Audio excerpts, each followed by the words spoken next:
नमस्कार दोस्तों, मैं अंकुर उपाध्याय स्वागत करता हूं आप सभी का एक बार फिर से अपनी नई वीडियो में। दोस्तों 14 जनवरी यानी कि कल यूएस में यूएस कोर्ट का डिसीजन आना था प्रेसिडेंट ट्रंप के टैरिफ को लेकर। यह डिसीजन लास्ट फ्राइडे आना था एक्चुअली में 9th ऑफ जैन को, बट 9th ऑफ जैन को सुनवाई नहीं हुई। सुप्रीम कोर्ट ने आगे के लिए पोस्टपोन कर दिया डिसीजन।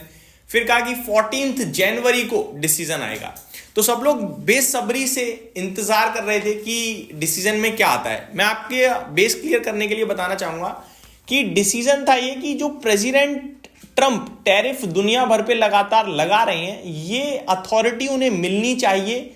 ये लीगल है या इलीगल है, क्योंकि इससे पहले लोअर कोर्ट्स, डिस्ट्रिक्ट कोर्ट जैसी कोर्ट्स ने इस चीज को इलीगल बताया कि आप ऐसे किसी भी कंट्री के ऊपर टैरिफ नहीं लगा सकते हो इमरजेंसी डिक्लेयर कर वो इमरजेंसी केस में ये सब चीजें आप कर सकते हो, बट ऐसे नॉर्मली किसी भी कंट्री पे टैरिफ नहीं लगा सकते हो। उसके बाद प्रेसिडेंट ट्रंप ने हायर कोर्ट का दरवाजा खटखटाया, सुप्रीम कोर्ट जैसी कोर्ट का, और अभी सुप्रीम कोर्ट में दूसरी सुनवाई थी, आज दूसरी डेट हियरिंग थी जहां पे कोई डिसीजन नहीं आया है। तो कहने वाली बात यह है कि इस बार भी जो बाजार से रिलेटेड लोग हैं, जो इस डिसीजन का बेसब्री से इंतजार कर रहे हैं, उनमें से एक प्रेसिडेंट ट्रंप भी हैं। इनको अभी थोड़ा और इंतजार करना पड़ेगा। शॉर्ट में समझ लेते हैं दोस्तों क्या रहा है। सुप्रीम कोर्ट का 14 जनवरी को ट्रंप के टैरिफ मामले पर फाइनल रूलिंग नहीं दी, यानी कोर्ट ने फैसला टाल दिया। किसी भी आदेश पर अभी कुछ स्पष्ट नहीं हुआ है, मतलब कि ये लीगल है और इलीगल है, इसकी क्लियरिटी अभी नहीं मिली है। कोर्ट ने 3 दूसरे मामलों में फैसले दिए, लेकिन टैरिफ पर कोई निर्णय नहीं आया है।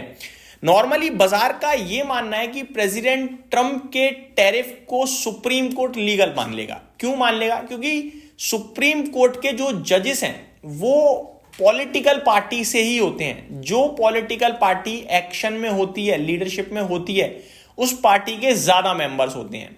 और जब इस तरीके के बड़े केसेस आते हैं तो वो एक बेंच के होते हैं, जजेस ऑफ बेंच के, तो वहां पे वोटिंग होती है। तो जो वोट में जीत जाएगा उधर का फैसला माना जाता है। अब जब पॉलिटिकल पार्टी से होंगे तो ऑब्वियस है उन्हीं को फेवर करेंगे, प्रेसिडेंट ट्रंप को। हालांकि इससे पहले प्रेसिडेंट ट्रंप ने कुछ बयान भी दिए, जैसे कि उन्होंने कहा कि अगर ये डिसीजन इलीगल किया कोर्ट ने तो फिर यूएस के लिए बड़ा झटका होगा। तो ये सारी चीजें तक उन्होंने बोली हैं। मैं आप सभी के साथ एक एक करके चीजें शेयर करता हूं दोस्तों। सबसे पहले तो ये मामला इतना बड़ा क्यों है और सुप्रीम कोर्ट क्यों गया ये मामला। अभी ट्रंप के इमरजेंसी टैरिफ को लीगलिटी पर फाइनल आंसर नहीं आया है, क्योंकि जो लोअर कोर्ट्स हैं, जैसे कि मैंने बताया डिस्ट्रिक्ट, उन्होंने इसे इलीगल बता दिया था।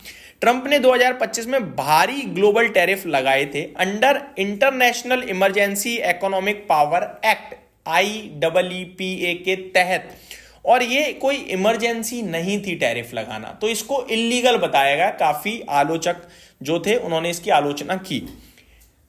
लोअर यूएस कोर्ट जैसे कोर्ट ऑफ इंटरनेशनल ट्रेड और फेडरल सर्किट ने पहले कहा है कि ये टैरिफ प्रेसिडेंशियल अथॉरिटी से बाहर थे, यानी कि ये प्रेसिडेंट की अथॉरिटी में नहीं आते थे, और फिर भी उन्होंने लगाए हैं, तो ये इलीगल है एक तरीके से। ट्रंप ने उसके समर्थक में इसे डिफेंड करते हुए सुप्रीम कोर्ट तक मामला लेकर गए वो, और अब यहां पे अभी तक कोई फाइनल वर्डिक्ट नहीं आया है। आगे मैं आप सभी के साथ बात करूं, अगर कोर्ट ट्रंप के पक्ष में फैसला देता है, टैरिफ लागू रहेंगे, ट्रंप को लीगल पावर मिलेगा, और ज्यादा मोटिवेट हो सकते हैं वो टैरिफ को लेकर, और ज्यादा टैरिफ लगा सकते हैं। वैसे ही रशिया से रिलेटेड तो उन्होंने एक बिल लगाई है, जल्दी पास हो जाएगा वो। तो ये सारी चीजें हैं जो होंगी। ये बाजार के लिए कैसे प्ले करेंगी, फाइनल सवाल ये होगा। बाजार के लिए ये नेगेटिव है, क्योंकि बाजार नहीं चाहता है अनसर्टेनिटी, बाजार चाहता है क्लियरिटी।